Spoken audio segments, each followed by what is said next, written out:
जब तुम्हारे घर में गरीबी आती है, धन की कमी हो जाती है, घर की आवश्यकताएं पूरी नहीं होती है, बच्चों को फीस देने के पैसे नहीं रह जाते हैं, महिलाओं की साड़ी खरीदने के पैसे नहीं रह जाते हैं, मेहमान के स्वागत के पैसे नहीं रह जाते हैं, तब तुमको चिंता होने लग जाती है, टेंशन होने लग जाती है। लेकिन ऐसा क्यों? पैसा कमाना बहुत आसान है, बहुत आसान है। जितना चाहो उतना कमा लो, मिट्टी छुओ सोना बन जाएगी। पैसा कल तक बताऊंगा पैसा कैसे कमाया जाता है। न रहो न निराश करो, कुछ काम करो, कुछ काम करो, जग में रहकर कुछ नाम करो। आपको यदि उन्नति करना है, धन कमाना है, धनवान बनना है, लक्ष्मी को बुलाना है, दरिद्र को भगाना है, गरीबी को मिटाना है, महल मकान बनाना है, 4 पहिया की गाड़ी लाना है, बेटी की शादी धूमधाम से करना है, गुरुदेव को बुलाना है, प्रोग्राम करना है, तो पैसा कमाना है। तो कैसे कमाना है मैं बताता हूं, ऐसे कमाना है। बस बता दिया, कुछ नहीं बताया। आपको भी बातों में ऐसा बहका देता हूं मैं। कैसे कमाना है? कुछ काम करो, कुछ काम करो, जग में रहकर कुछ नाम करो। सबसे पहले पैसा कमाने के लिए, बुरा तो नहीं मानोगे, बता दो, अच्छा लग रहा?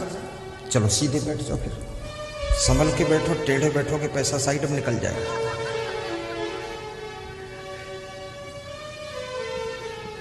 आपको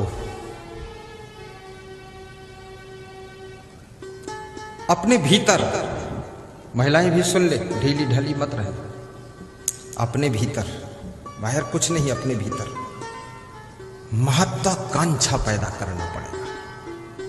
महत्वाकांक्षा, महत्वाकांक्षा किसे कहते हैं?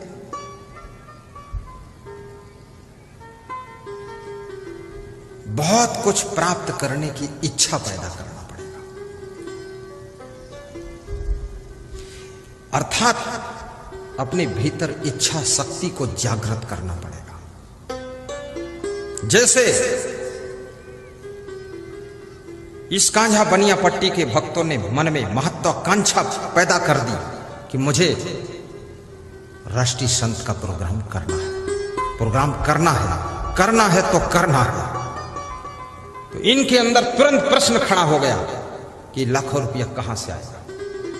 तो उस प्रश्न का तुरंत उत्तर आ गया इनके अंदर से, कुछ हम देंगे, कुछ तुम दोगे, कुछ सब देंगे, और सबसे चंदा लेंगे और सबको जोड़ेंगे, मोड़ेंगे और प्रोग्राम होगा, प्रोग्राम करना है।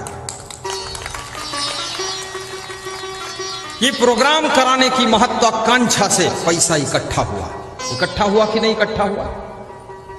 आपके अंदर महत्वाकांक्षा पैदा होना चाहिए कि सुंदर मकान बनाना है, बेटी का सुंदर विवाह करना है, मुझे सुंदर गाड़ी लाना है, मुझे परिवार को अच्छे कपड़े पहनाना है, मुझे अतिथि का सत्कार भी टाप का करना है, मुझे उन्नति करना है।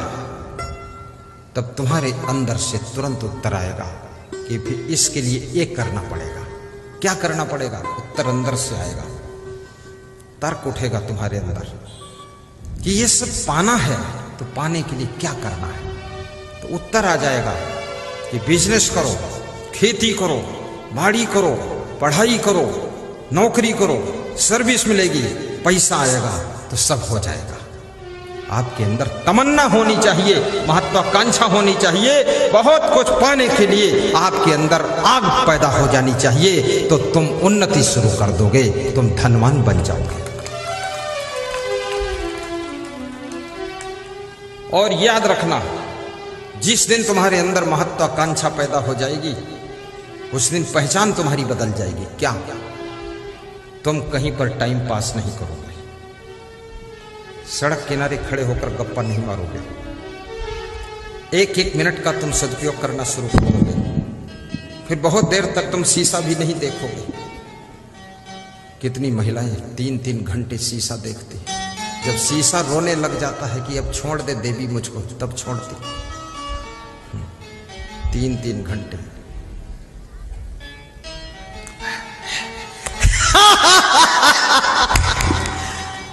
अरे इतना शीशा में मत चिपक, ये मुंह तो इतना जल्दी चेंज नहीं होता, वही रहता है, संदेह मत करो। शीशा देखने में भी टाइम बर्बाद मत करो। जो समय को बर्बाद करता है तो बर्बाद हुआ समय आपको भी बर्बाद कर देता है, बर्बाद कर देता है। फैशन करने में समय बर्बाद मत करो, गप्पे मारने में समय बर्बाद मत करो, ताश खेलने में समय बर्बाद मत करो, जुआ खेलने में समय, पैसा, धन बर्बाद मत करो, दारू पी करके पैसा और समय और स्वास्थ्य बर्बाद मत करो। यदि आपने अपने को बर्बादी से रोक लिया है तो याद रखना, तुम धनवान बन करके रहोगे, धनवान बन करके रहोगे। और बता देता हूं, धनवान बनने का एक फार्मूला नहीं है।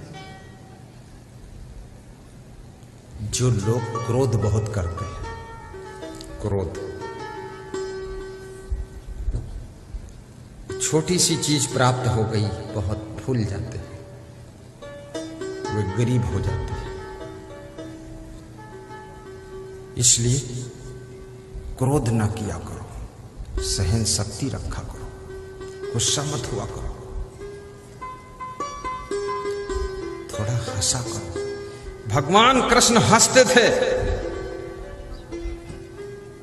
नंदगांव छोड़ दिया, मथुरा आ गए, मथुरा छोड़ दिया, गुजरात चले गए, द्वारिका में रहने लगे, उसको छोड़ करके समुद्र के टापू पर रहने लगे। भगवान कृष्ण हंसते थे, हंसते थे, हंसते थे, और हंसने के स्वभाव के कारण सोने की द्वारिका बनाकर उन्होंने खड़ा कर दिया था, सोने की द्वारिका बनाकर खड़ा। रावण क्रोध करता था, रावण क्रोध करता था, गुस्सा करता था, विभीषण को गुस्सा में लात मारा था, तो रावण ने क्या किया? सोने की लंका को राख बनाकर छोड़ दिया, पूरा भस्म बना दिया। इस सोने की लंका रावण की बनाई थोड़ी थी, इधर उधर से प्राप्त कर लिया था, उसको भी नहीं संभाल पाया। जिसका स्वभाव अच्छा नहीं होगा, चरित्र अच्छा नहीं होगा, विचार अच्छे नहीं होंगे, वाणी अच्छी नहीं होगी, याद रखना, उसको कितना ही सोना दे दो, चांदी दे दो, सब कुछ दे दो, धन दे दो, दौलत दे दो, पद दे दो, उसको भी संभाल नहीं पाएगा, उसको भी खो देगा और अपनी जिंदगी को खो करके जीरो पर जाकर बैठ जाएगा। रावण सब कुछ खोता है, 1 लख पोत 1.25 लाख नाती ता रावण धर दिया न बाती। सोने की लंका राख हो जाती है और रावण अपनी जिंदगी भी खो देता है। लेकिन राम भगवान खोते नहीं है। 3 लोग गए थे, तीनों वापस लौट कर आए वनवास से। संकट तो आया, लक्ष्मण को शक्ति बाण लगा, सीता का हरण हुआ, लेकिन सब संभाल ले गए। संभालना सीखो, भाई को संभालना सीखो, पत्नी को संभालना सीखो, पति को संभालना सीखो, घर संभालना सीखो, अपने गाड़ी वाहन खेती बाड़ी बिजनेस को संभालना सीखो, राजनीतिक पार्टी को संभालना सीखो, मित्रों को भी संभालना सीखो। जिसमें संभालने की कला आ गई, याद रखना, उसकी उन्नति कोई रोक नहीं सकता है। जो खुद नहीं संभाल सकता है वो किसी को संभाल भी नहीं सकता। थोड़ा जोर से ताली बजाया करो।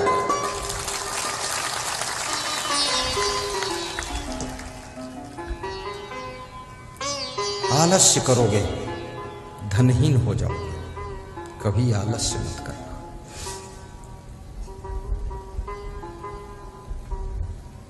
रोज थोड़ा व्यायाम कर लेना, थोड़ा योगा कर लेना, थोड़ा दौड़ के पैदल चल देना। मैं बेटियों से कहूंगा वो रस्सी वाला व्यायाम किया करें। वो रस्सी ऐसे घुमाती हैं लड़कियां ना, उछलती कूदती। ससुराल में जाओ तो अपने थैले में रस्सी लेकर जाओ, लेकिन पति को मत दिखाना, नहीं वो सोचेगा मेरा गला बांध के रगड़ेगी क्या। कोई देख ले और पूछ ले रस्सी क्यों लाई, तो बोल देना दरवाजा बंद करके कमरे का खिड़की खोल के उसके अंदर 15 मिनट कूदा करो। शरीर पतला रहेगा, स्लिम रहेगा, सुंदर रहेगा, बीमार नहीं होगी। अन्यथा पत्नी बनने के बाद कितनी दवा खाती है स्त्रियां, नाश्ता कम करती है, दवा, टेबलेट, टॉनिक, सिरप, इंजेक्शन, और बस दुखी रहती है। कमर में दर्द है, ये क्या कर रही हो?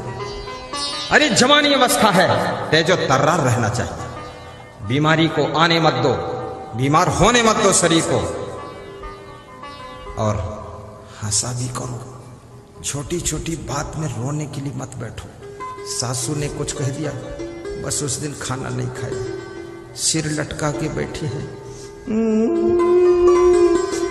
अरे ये नाटक मत कर। सासू ने कुछ कह दिया, कह दिया, तुमने सह लिया, झट से भोजन कर लो, फटाफट काम करो, हंसते रहो। माँ को मोबाइल मत करो कि आज ससुर ने कुछ कहा है।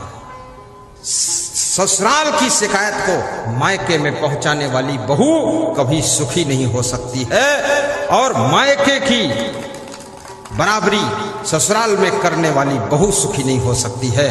ससुराल की बातों को ससुराल में पी जाओ, अपनी माँ को बताने से कोई फायदा नहीं होगा, क्योंकि तुम्हारी माँ अपने घर में सुखी नहीं है। तुम्हारी माँ तुम्हारे बाप से खटपट कर रही है, वो कहाँ ठीक है। तुम्हारी माँ तुम्हारा सॉल्यूशन क्या करेगी? वहां झिकाझोरी मचा रखी है, तुम्हारी सेटिंग क्या करेगी? वो अपनी सेटिंग नहीं कर पा रही। हाँ, वहां बताना ही नहीं है, रोना धोना भी नहीं है। रस्सी पर कूदो, स्वास्थ्य अच्छा रहेगा। खुश रहा करो, सवेरे जल्दी उठ के झाड़ू लगा दिया करो। सासू उठे उससे पहले झाड़ू लग जाना चाहिए। सासू मुंह धोए कि चाय बन जानी चाहिए। सासू पानी मांगे तो चाय पानी दोनों साथ में रख देना चाहिए कि पी लो, देवी जी खुश रहना, दया रखना मेरे ऊपर।